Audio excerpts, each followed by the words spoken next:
De mooiste provincie van Nederland en het beste land van Ieren. Zo wordt Friesland besjoen.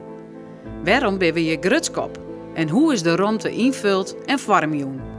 Het plak dat we wonen, werken, studeren, watchen en recreëren. En hokker invloed hebben we hier eens als burger op. In mooi Friesland liet Omroep Friesland in gearwerking met de Frieske Milieufederatie en Landschapsbeheer Friesland Sjen hoe wij die ruimte in al zijn verskaat inrichten gaan.